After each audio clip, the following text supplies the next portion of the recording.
تو قریش کے لوگوں نے طرح طرح کی پلاننگ کی، منصوبے بنائے کہ اسلام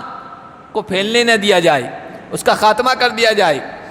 مکے میں تھے تب بھی، حضور مدینے میں آئے تو بھی چین سے نہیں رہنے دیا۔ بدر کی لڑائی ہوئی، احد کی لڑائی ہوئی، غزوہ خندق میں احزاب جسے کہتے ہیں، پورے عرب کے قبیلوں کو ساتھ لے کر متحدہ فوج لے کر ٹوٹ پڑے تھے، اور حالات ایسے عجیب ہو گئے تھے۔ قرآن کہتا ہے کہ اہل ایمان کے اوپر حالات ایسے تھے کہ آنکھیں پتھرا گئی، دل جو ہے یوں یہاں تک گلے تک آ گئی، عجیب پریشانی کا عالم تھا کہ اب کیا ہوگا۔ اس کے بعد بھی کرتے رہے یہاں تک کہ مکہ فتح ہوا تو پھر ان کی سازشیں ختم ہوئی۔ تو طرح طرح کی سازشیں کی۔ اللہ فرما رہے ہیں کیا انہوں نے قطعی فیصلہ کر لیا ہے، پلاننگ کی، منصوبہ کہ ہمارے دین کو پھیلنے نہیں دیں گے اور محمد کے پیغام کو آگے بڑھنے نہیں دیں گے۔ فَإِنَّا مُبْرِمُونَ، تو ہم نے بھی فیصلہ کر لیا ہے، ہم ان کی ساری پلاننگ کو فیل کریں گے، ان کی تدبیروں کو ناکام کریں گے، ان کے منصوبوں پر خاک ڈالیں گے اور ہمارا دین پھیل کے رہے گا۔ چنانچہ اللہ کے نبی صلی اللہ علیہ وسلم کی تمام تر مخالفتوں کے باوجود دین اسلام کا ڈنکا چار دانگے عالم میں بجا ہے۔ اور یہ اللہ کا یہ فیصلہ ہے، یہ صرف اس وقت کے لیے نہیں ہے، قرآن تو قیامت تک کے لیے، آج کے لیے بھی ہے۔ آج بھی پوری دنیا میں دیکھیے، یوں حالت دیکھیے۔ درس کا آغاز ہم اللہ کے فضل و کرم سے سورہ زخرف کی آیت نمبر 72 سے کر رہے ہیں۔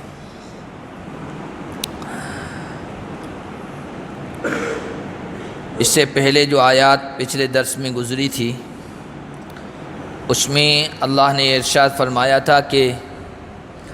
کل قیامت کے دن اللہ تعالیٰ اپنے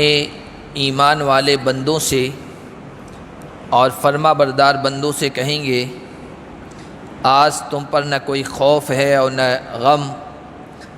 تم اور تمہارے جوڑے جنت میں داخل ہو جاؤ، جنت میں تمہارے سامنے سونے اور چاندی کے برتن گھمائے جائیں گے، لائے جائیں گے، اور جنت میں وہ چیزیں ملے گی جو تمہارا جی چاہے گا اور جس سے تمہاری آنکھیں ٹھنڈی ہوگی۔ اور خاص طور پر جو بات ارشاد فرمائی وہ ہے وَأَنْتُمْ فِيهَا خَالِدُونَ، جنت میں ہمیشہ ہمیشہ رہنا ہے۔ یہ جنت کی خاص صفت ہے، خاص خوبی ہے۔ دنیا کی تمام چیزوں کی یہ خامی ہے، یہ نقص ہے کہ یہاں کی ہر چیز فانی ہے اور ختم ہونے والی، اور کوئی نعمت ملی ہوئی ہے تو اس کے چلے جانے کا کھٹکا اور خدشہ لگا ہوا رہتا ہے۔ آج صحت و تندرستی ہے لیکن کل کیا ہو جائے، کون سی بیماری لاحق ہو جائے، کچھ پتہ نہیں۔ آج قوت ہے، طاقت ہے، لیکن کل ضعف اور کمزوری لاحق ہو جائے۔ اور آج زندگی ہے، چل پھر رہے ہیں، کسی کو وہم و گمان میں بھی نہیں ہے کہ کل ہم چلے جائیں گے، لیکن ایسے واقعات پیش آتے رہتے ہیں۔ اچانک اس دنیا سے انسان چلا جاتا ہے، موت کا کھٹکا لگا ہے، زوال کا ختم ہونے کا کھٹکا لگا ہے۔ لیکن جنت کے اندر، کیونکہ جنت ہمیشہ کی چیز، تو جنت میں ملنے والی چیز بھی ہمیشہ رہنے والی۔ اسی لیے وہ حدیث شریف میں آیا کہ اللہ کے نبی صلی اللہ علیہ وسلم نے بیان فرمایا کہ جب جنتی جنت میں چلے جائیں گے، جہنمی جہنم میں پہنچ جائیں گے، اس کے بعد موت کو لایا جائے گا مینڈھے کی شکل میں، اور ایسی جگہ جہاں جنتی بھی دیکھ رہے ہوں گے اور جہنمیوں کو بھی نظر آ رہا ہوگا، اس کو ذبح کر دیا جائے گا اور کہا جائے گا کہ آج موت کو بھی موت آ گئی، ختم۔ تو جنتیوں کو اس سے اتنی خوشی ہوگی کہ اس خوشی کی کوئی انتہا نہیں، اور جہنمیوں کو اس سے بہت رنج اور افسوس ہوگا اور غم میں مبتلا ہو جائیں گے کہ اب تو موت بھی نہیں ہوگی۔ کسی مصیبت کا خاتمہ اس شکل میں بھی ہوتا ہے کہ انسان مر جائے، ختم ہو جائے۔ اسی لیے بعض بیماریاں، بعض مصیبتیں، بعض پریشانیاں ایسی ہوتی ہے کہ انسان کو کوئی امید کی کرن ان سے چھٹکارے کی نظر نہیں آتی ہے، تو انسان غلط فیصلہ کر لیتا ہے، خودکشی کر لیتا ہے، کم سے کم اس سے نجات مل جائے، موت سے ختم ہو جاتی ہے۔ لیکن اب موت کو بھی موت آ گئی، ختم، تو جہنمیوں کے غم کی اور پریشانی کی کوئی انتہا نہیں رہے گی۔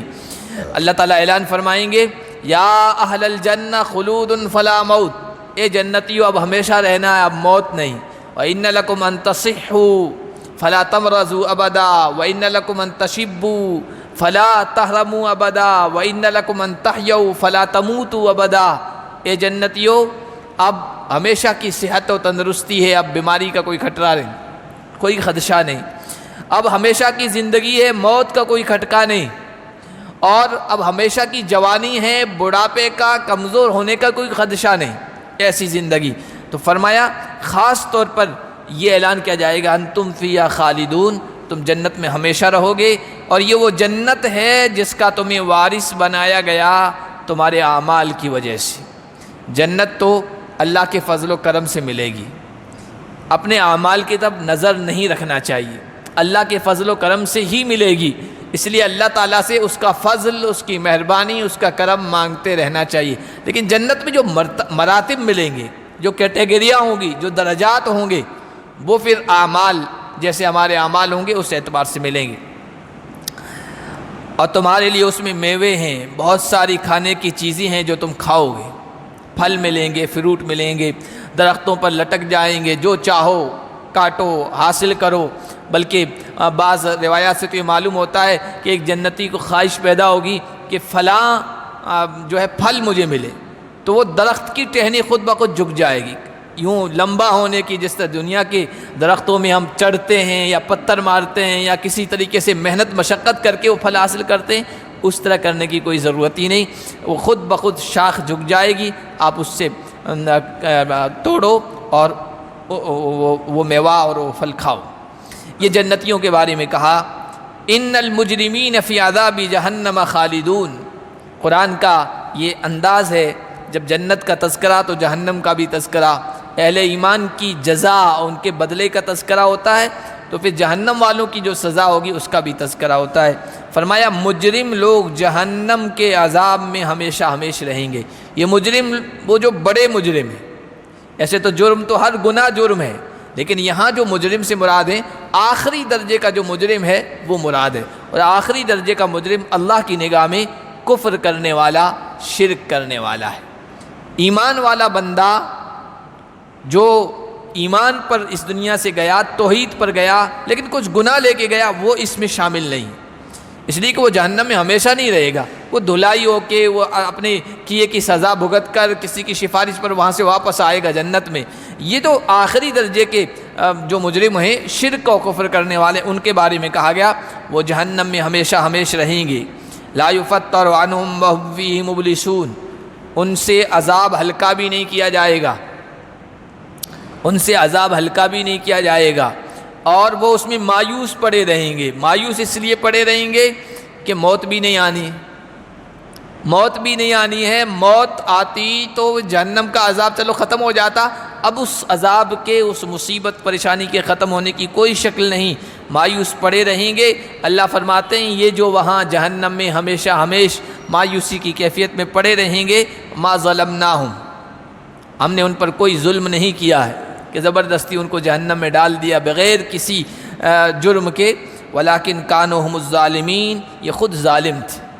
ہم نے نبی بھیجے، رسول بھیجے، سمجھانے والے بھیجے، کتابیں اتاری، ہدایات بھیجی،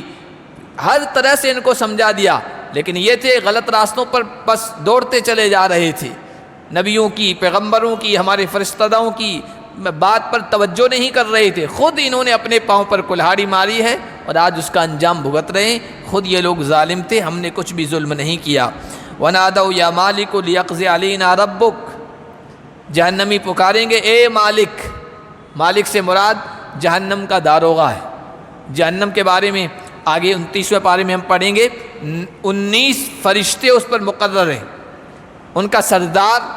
ان کا جو اوپر ذمہ دار فرشتہ ہے اس کا نام ہے مالک، جیسے جنت کا جو اہم داروغہ ہے، ذمہ دار ہے، اس کا نام ہے رضوان اور اس کا نام ہے مالک۔ تو یہ جہنمی مالک سے کہیں گے، درخواست کریں گے لیقض علینا ربک، عذاب ہلکا نہیں ہوتا ہے، اس میں کمی نہیں ہو رہی ہے، تخفیف نہیں ہو رہی ہے، تو ایسا کرو کہ موت ہی دے دو،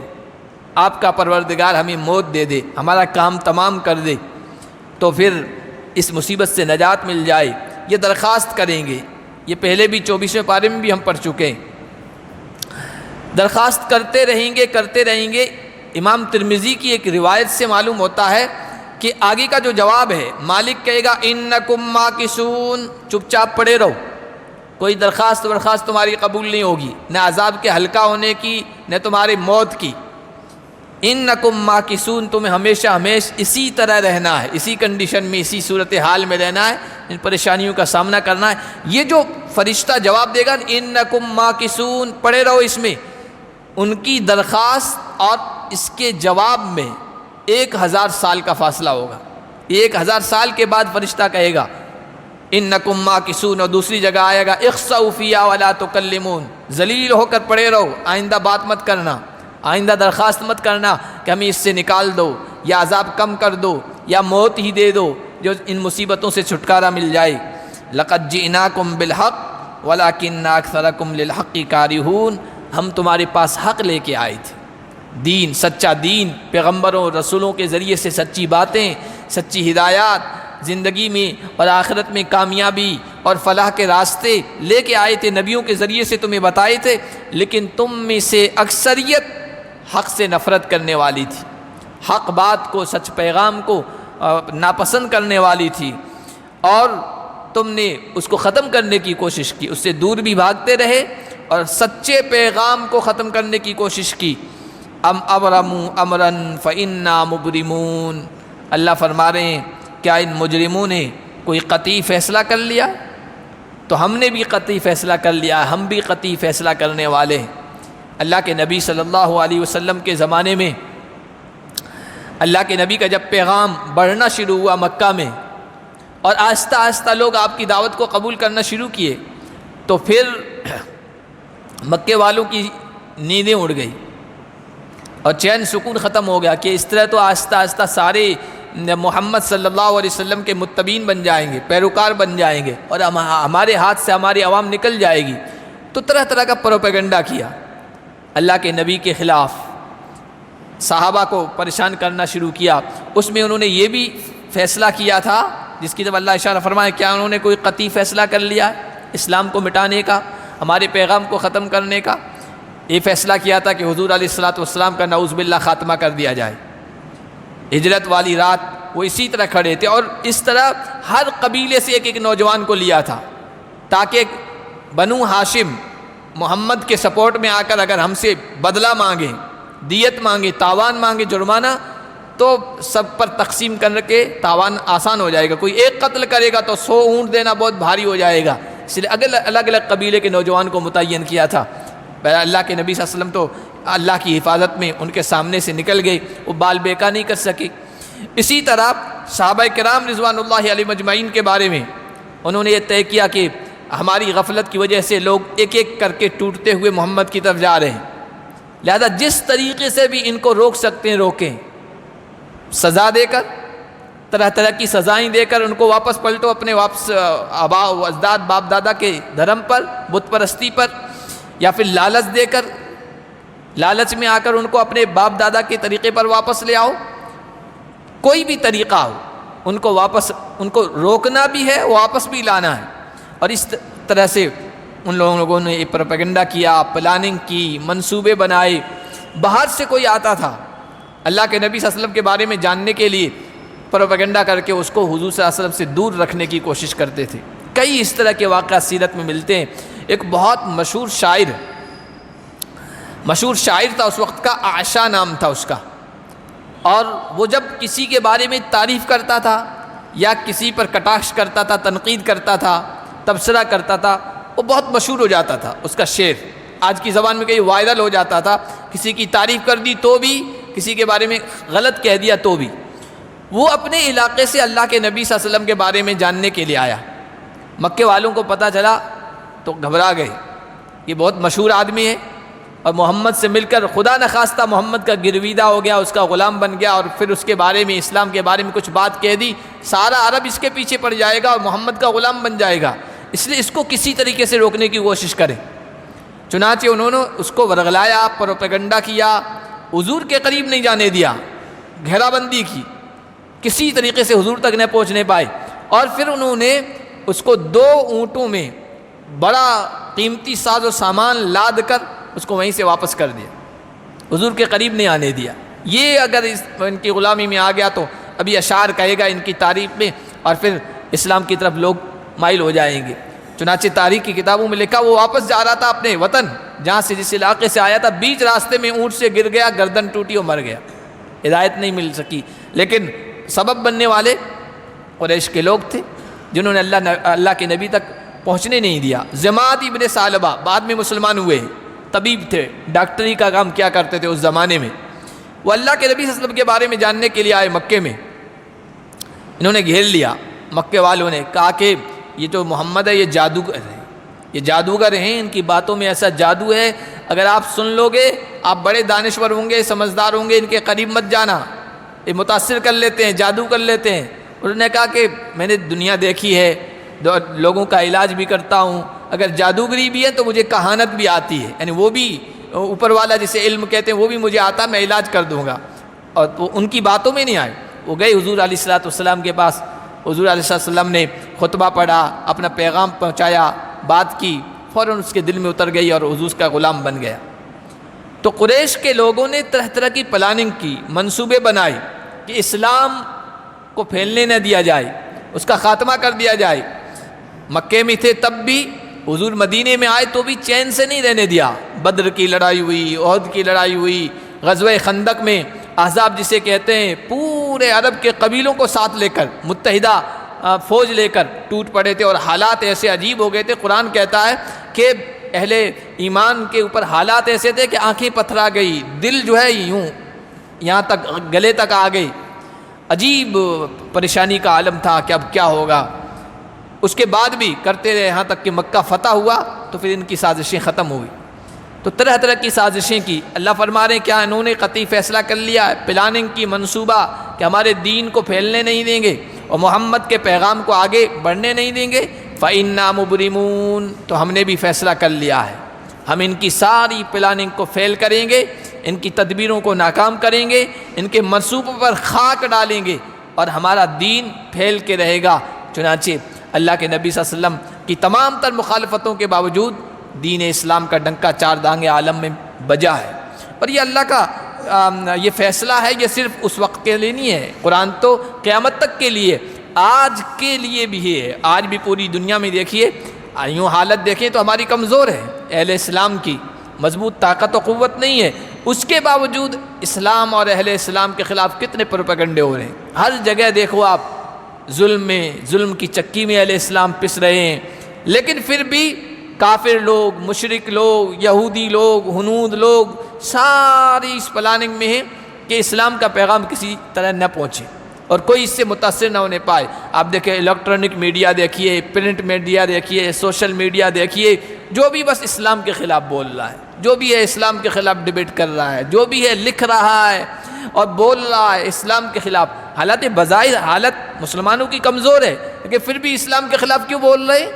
اس کی وجہ یہ ہے کہ ان کے دلوں میں یقین ہے کہ اللہ کا اتارا ہوا دین ہے اور اس کی تعلیمات میں، اس کی ہدایات میں کشش ہے کہ یہ لوگوں کے دلوں کو آج بھی جیت سکتا ہے۔ تو اللہ کا یہ فیصلہ آج بھی ہے، انہوں نے فیصلہ کر لیا ہے کہ ہم دنیا سے اسلام کو ختم کر دیں گے۔ فَإِنَّا مُبْرِمُونَ، ہم نے بھی قطعی، پکا، یقینی، حتمی فیصلہ کر لیا ہے، ہم اس کو غالب کر کے رہیں گے۔ اور پھر میں نے ابھی بتایا کہ حضور صلی اللہ علیہ وسلم کے زمانے میں تو دیکھ لیا، اس کے بعد جہاں جہاں کہیں بھی اس طرح ہوا ہے، بظاہر تو حالات آئے ہیں لیکن نتیجہ اور رزلٹ اسلام اور اہل اسلام کے حق ہی میں رہا ہے۔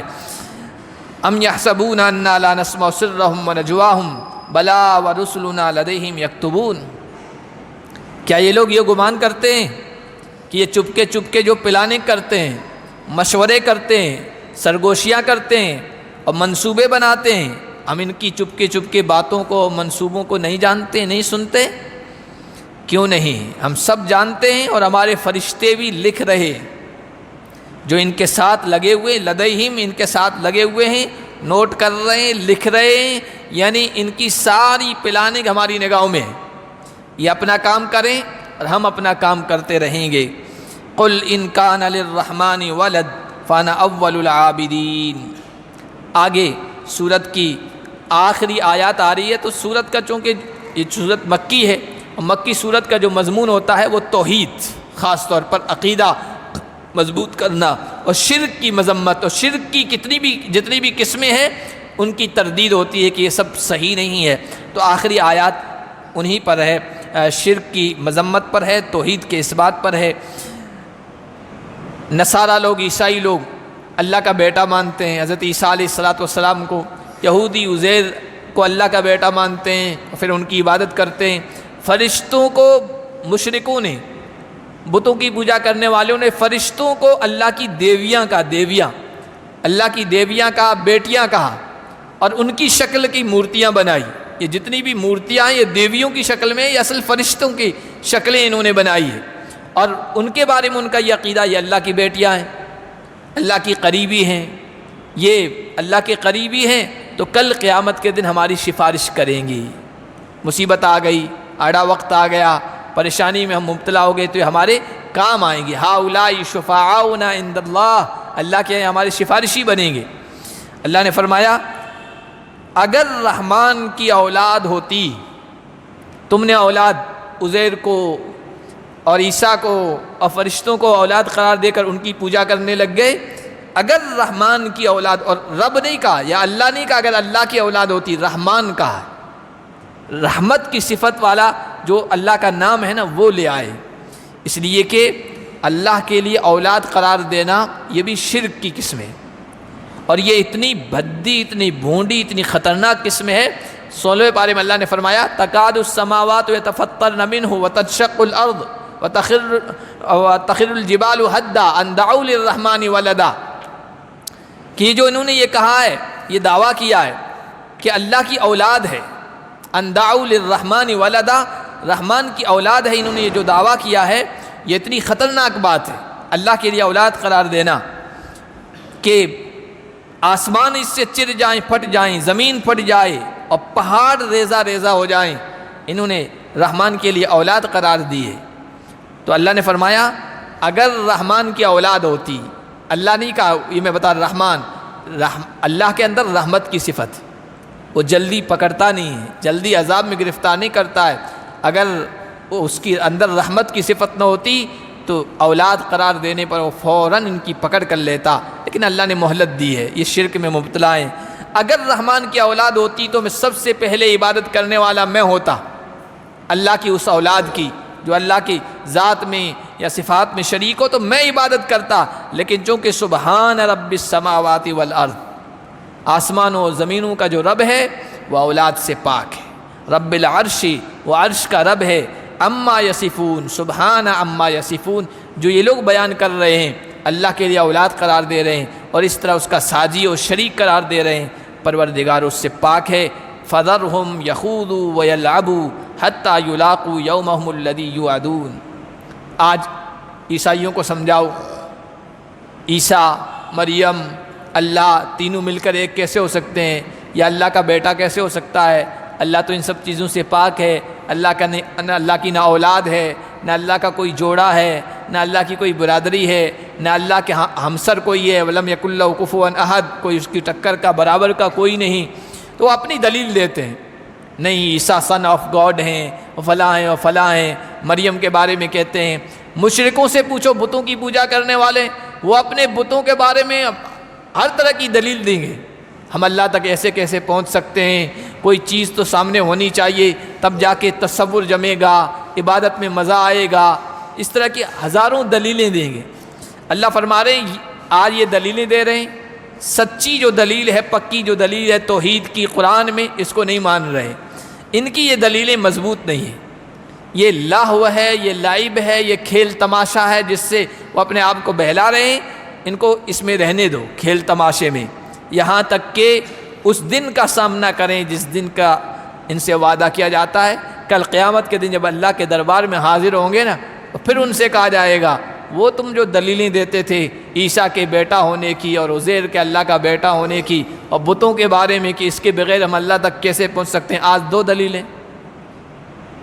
یہ وہ دن جس کا ان سے وعدہ کیا جاتا ہے اس سے آ ملے، یعنی قیامت میں ہمارے سامنے حاضر ہو، اللہ کے سامنے کوئی کسی طریقے سے دلیل نہیں دے سکے گا، وہاں سب اعتراف کریں گے ہاں ہم نے شرک کیا، ہم نے غلط کیا، آج ہماری سمجھ میں آ گیا۔ تو آگے اللہ فرما رہے ہیں وَهُوَ الَّذِي فِي السَّمَاءِ إِلَٰهٌ وَفِي الْأَرْضِ إِلَٰهٌ، بس الہ تو ایک ہی ہے، اللہ تو ایک ہی ہے، آسمانوں میں بھی وہی ہے، زمینوں میں بھی وہی ہے، سمندر کی گہرائیوں میں بھی وہی ہے، صحراؤں کی وسعتوں میں بھی وہی ہے، زمین کی کشادگیوں میں بھی وہی ہے، فضاؤں میں بھی وہی ہے، ہر جگہ بس ایک اللہ ہے، آسمانوں میں اور زمینوں میں وہ ایک اللہ ہے، پیدا کرنے والا بھی وہی ہے، عبادت کے لائق بھی وہی ہے، وَهُوَ الْحَكِيمُ الْعَلِيمُ، اور وہ حکمت والا ہے، اس کا کوئی فعل، اس کا کوئی کام حکمت سے خالی نہیں، کوئی فیصلہ حکمت سے خالی نہیں ہے، اور وہ ہر چیز کو جاننے والا ہے۔ وَتَبَارَكَ الَّذِي لَهُ مُلْكُ السَّمَاوَاتِ وَالْأَرْضِ وَمَا بَيْنَهُمَا، بابرکت ہے وہ ذات زمین و آسمانوں کی جس کے پاس بادشاہت ہے اور تمام چیزوں کی، زمین و آسمان کے درمیان جو چیزیں ہیں سب چیزوں کی بادشاہت، حکومت، کنٹرول، اختیار اسی کے قبضے قدرت میں ہے۔ یہ جو کہہ رہے ہیں کہ اللہ کی اولاد ہے، اللہ کی اولاد ہے، اولاد کے سلسلے میں تو یہ ہوتا ہے والدین کا کہ وہ اپنی اولاد کو اپنی ملکیت، اپنی چیزوں کا کچھ نہ کچھ اختیار دیتے ہیں۔ دنیا کی بادشاہتوں میں دیکھ لیجئے، آج کل تو وہ بادشاہت ہی نہیں رہی، وہ راجاؤں، مہاراجاؤں، نوابوں کا دور نہیں رہا۔ اب تاریخ ہسٹری اٹھا کر دیکھیں تو یہی ہوتا تھا کہ بھائی راجا ہے، اس کی 5 اولاد ہے تو 5 پرگنے الگ الگ دے دیے۔ حیدرآباد دکن کا اورنگزیب کو بنا دیا، دارا شکو کو کہیں کا بنا دیا، کسی اور کو کہیں کا بنا دیا، کسی اور کو کہیں بنا دیا، جو ملکیت تھی اس میں تقسیم کر دیا، اپنا شریک بنا لیا، ملکیت کا قبضہ اولاد کو دے دیا، یعنی کچھ اختیار اولاد کو بھی دے دیا۔ اور اللہ کا معاملہ ایسا ہے کہ اللہ تو وحدہ لا شریک لہ ہے، اختیار بس اسی کا چلتا ہے، کسی اور کا اختیار نہیں چلے گا۔ اگر اللہ کی اولاد مانیں گے تو اس کا مطلب یہ ہے دنیا کے بادشاہ اپنے اولاد کو کچھ نہ کچھ اختیار دیتے ہیں، اللہ نے بھی اختیار دے دیا، اسی کو تو شرک کہتے ہیں۔ اللہ شرک سے پاک ہے، زمین و آسمان کی بادشاہت صرف اللہ کے پاس ہے، اختیار کنٹرول اسی کا چلتا ہے۔ وَعِندَهُ عِلْمُ السَّاعَةِ، اور قیامت کا علم بھی اسی کے پاس ہے۔ اللہ نے کسی کو نہیں بتایا ہے، نہ کسی مقرب فرشتے کو، نہ کسی محبوب بندے کو، نہ کسی نبی کو، نہ کسی پیغمبر کو قیامت کے بارے میں صحیح جانکاری کس وقت قیامت آئے گی صرف اللہ کو پتہ ہے، اللہ کے علاوہ کسی کو پتہ نہیں ہے۔ ہاں قیامت کی نشانیاں بتائی ہیں، نبیوں نے اپنے اپنے زمانے میں بتائی، حضور علیہ الصلوۃ والسلام نے تو بے شمار بتائی، اللہ نے وحی کی تو اپنی امت کو بتایا ہے، لیکن ایکوریٹ ٹائم قیامت کا کب واقع ہوگی یہ کسی کو نہیں پتہ ہے۔ اسی لیے جب کبھی اس طرح کی بات آتی رہتی ہے، ہر کچھ سالوں بعد، 2 سال بعد، 5 سال کے بعد، فلاں تاریخ، فلاں مہینے، فلاں اس کو یہ قیامت برپا ہو جائے گی، پیشن گوئیاں کرنے والے پیشن گوئیاں کرتے ہیں۔ یاد رکھیے تاریخ کے ساتھ، دن کے ساتھ، مہینے کے ساتھ کوئی اس طرح کی پیشین گوئی آئے قیامت کے بارے میں تو پھر جان لیجئے وہ جھوٹی۔ جب اللہ نے کسی نبی کو بھی نہیں بتایا تو پھر کسی اور پر کیسے یہ علم کھل سکتا ہے؟ لا یجلی لوقتہا الا ہو، اس کا صحیح وقت تو اللہ ہی کھولے گا اور اللہ ہی کو پتہ ہے۔ وَإِلَيْهِ تُرْجَعُونَ، لیکن یہ بات جان لو قیامت تو آنی ہے، اس کی طرف تم لوٹائے جاؤ گے، اس کے لیے تیاری کیا کی ہے یہ تمہارے لیے اصل چیز ہے۔ وَلَا يَمْلِكُ الَّذِينَ يَدْعُونَ مِن دُونِ الشَّفَاعَةَ إِلَّا مَنْ شَهِدَ بِالْحَقِّ وَهُمْ يَعْلَمُونَ۔ اللہ کے لیے اولاد کی نفی کر دی کہ اللہ کی اولاد نہیں ہے، اگر اولاد مانیں گے تو شرک کو بھی ماننا پڑے گا کہ اللہ نے اختیار دے دیا دوسروں کو اولاد کو۔ اسی طرح بتوں، یہ مورتیوں کی پوجا کرتے تھے، مورتیاں اصل عکس ہیں فرشتوں کی، تو فرشتوں کو اللہ کی بیٹیاں کہتے تھے، اور بتوں کے بارے میں کہتے تھے یہ کل قیامت کے دن ہمارے سفارشی بنیں گے، اس لیے ان کی پوجا کرتے ہیں۔ اللہ نے فرمایا وَلَا يَمْلِكُ الَّذِينَ يَدْعُونَ مِن دُونِهِ الشَّفَاعَةَ، اللہ کے علاوہ جن کو یہ پکار رہے ہیں، جن کی یہ عبادت کر رہے ہیں، وہ اللہ کے ہاں سفارش کے بھی مالک نہیں ہیں۔ ہاں جو حق کی گواہی دے، اور وہ جانتے ہیں حق کی گواہی، سفارش وہی کرے گا جو توحید والا ہوگا، اور اسی کے بارے میں سفارش اللہ تعالیٰ قبول فرمائے گا جو توحید والا ہوگا، ایمان والا ہوگا۔ کوئی نبی، کوئی رسول، کوئی پیغمبر، کوئی ولی، کوئی حافظ، کوئی عالم کسی مشرک کے بارے میں نہ سفارش کر سکے گا، نہ اللہ کی طرف سے اس کی اجازت ہوگی۔ 16 پارے میں ہم پڑھ چکے ہیں کہ اللہ کے یہاں کوئی سفارش قبول نہیں ہوگی، الا من رضی لہ، مگر جس کے لیے اللہ پسند کرے، اور اللہ ایمان والے کے لیے سفارش کو پسند کرے گا، اور ایمان والے کی، توحید والے کی ہی سفارش کو پسند کرے گا اور قبول فرمائے گا۔ اس لیے بتوں کے بارے میں کہہ رہے ہیں، بتوں کے بارے میں کہ ہمارے سفارشی ہیں، کل قیامت کے دن سفارش کریں گے، یہ بھی صحیح بات نہیں ہے۔ وَلَئِن سَأَلْتَهُم مَّنْ خَلَقَهُمْ لَيَقُولُنَّ اللَّهُ فَأَنَّىٰ يُؤْفَكُونَ۔ اے نبی اگر آپ ان سے پوچھیں گے دنیا کے تمام شرک کرنے والوں سے کہ ان کو پیدا کس نے کیا ہے، ان بتوں نے پیدا کیا ہے، سب کی ایک ہی بات زبان پہ آئے گی، پیدا کرنے والا تو بس اللہ ہے، وہ بڑا ہے۔ تو جب پیدا کرنے والا وہی ہے، خالق وہی ہے، فَأَنَّىٰ يُؤْفَكُونَ تو کہاں پھرے جا رہے ہو؟ جو پیدا کرنے والا ہے عبادت کے لائق بھی وہی ہے، جن کو تم معبود بنا بیٹھے ہو یہ ان کی کوئی حیثیت نہیں ہے۔ وَقِيلِهِ يَا رَبِّ إِنَّ هَٰؤُلَاءِ قَوْمٌ لَّا يُؤْمِنُونَ۔ آخر میں اللہ کے نبی نے بڑے افسوس کے ساتھ، بڑے درد کے ساتھ اللہ سے شکایت کی، اپنی قوم کی شکایت کی تھی کہ اے پروردگار، اتنا سمجھانے کے باوجود، کھول کھول کر باتیں واضح کرنے کے باوجود، توحید کو ثابت کرنے، شرک کی برائی اور اس کی قباحت بیان کرنے کے باوجود یہ ایسے لوگ ہیں جو ایمان نہیں لا رہے ہیں۔ اللہ کے نبی کا یہ درد تھا، یہ شکوہ تھا۔ بد نصیب تھے قریش کے لوگ اور عرب کے لوگ، اتنا سمجھایا نبیوں کے سردار نے، ایسا مشفق نبی کوئی کبھی آیا ہی نہیں، ایسا اچھی طرح سے سمجھانے والا شفقت کے ساتھ، لیکن ان کی شفقت کا فائدہ نہیں اٹھایا۔ اللہ سے شکوہ کیا، پروردگار یہ تو مانتے نہیں۔ اللہ نے فرمایا زیادہ آپ غم زدہ نہ ہو، فَاصْفَحْ عَنْهُمْ وَقُلْ سلام، ان سے درگزر کرو اور کہہ دو سلام۔ یہ سلام ہم جو ملتے ہیں السلام علیکم کہتے ہیں وہ مراد نہیں ہے، کہہ دو کہ بھائی نہیں مانتے ہو تو تم جانو، تمہارا کام جانے، یہ جو انداز ہوتا ہے وہ مطلب ہے سلام کا۔ فَسَوْفَ يَعْلَمُونَ، آج سمجھانے کے باوجود نہیں سمجھ رہے ہو، ان قریب تمہیں پتہ چل جائے گا۔ اللہ کے دربار میں حاضر ہونا ہے، یا تو اسی دنیا میں تمہاری ضد، سرکشی، اناد اور ہر درمی کی وجہ سے اللہ کا عذاب آ جائے گا، سزا بھگتنی پڑے گی، ورنہ پھر اللہ کے دربار میں تو پہنچنا ہی ہے۔ وہاں ان شرن فشرن و ان خیرن فخیرن، جو کچھ لے جاؤ گے اس کا سامنا کرنا پڑے گا۔ اگر برائی ہوگی تو بد انجام کا سامنا کرنا پڑے گا، اچھا ہی لے کے جاؤ گے تو پھر وہاں اچھا رزلٹ اور نتیجہ تمہارے سامنے آئے گا۔ اللہ ہم سب کو شرک سے بچائے اور توحید پر ثابت قدم رہے۔ الحمدللہ سورہ زخرف مکمل ہو چکی ہے، اگلا جو درس ہوگا وہ سورۃ الدخان کا ہوگا۔